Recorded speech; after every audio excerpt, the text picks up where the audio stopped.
Tomorrow morning, the Prime Minister, Tony Blair, and the singer Elton John will be talking to David Frost on BBC One at 8:30.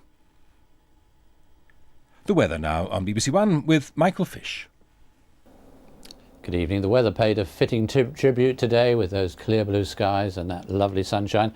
Mind you, it was a close thing because it wasn't the same in all other parts of the country. In fact, northern areas were fairly wet and windy, and that thicker cloud with those outbreaks of rain has been easing its way southwards during the course of the day and into the evening. In fact, the rain now coming down towards Northampton there.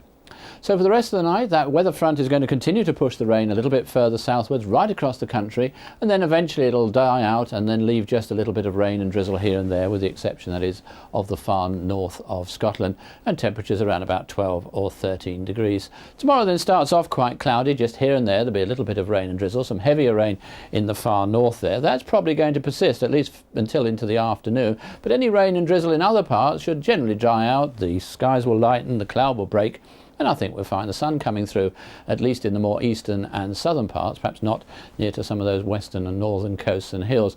Where it stays cloudy, temperatures about normal. Where it brightens up, it's going to be a fairly warm afternoon, up to 20 or 21 degrees. Now, during Monday, a weakish weather front will be easing southwards, bringing some cloud and a few spots of rain right the way down across the country, but it's going to be dry and quite bright ahead of it, fairly warm too, and brighter weather following along behind, with nothing more than just one or two light showers. And then looking into Tuesday, it looks again as if there could be one or two light showers in the north, but for most of us a dry day with some sunshine. A very good night to you.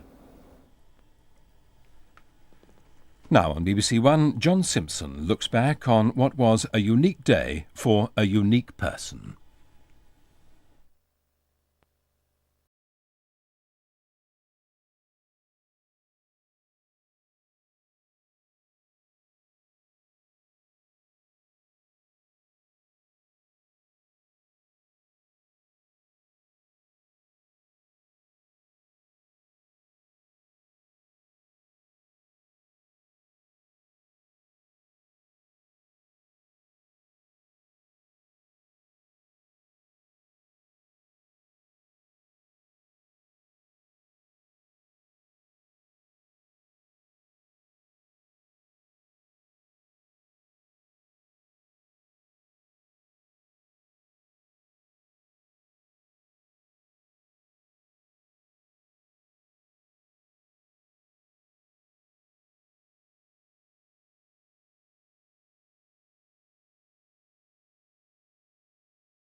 From the very moment the procession left the gates of Kensington Palace, it was plain that there'd be emotion on the streets of London today that we hadn't seen in our lifetime.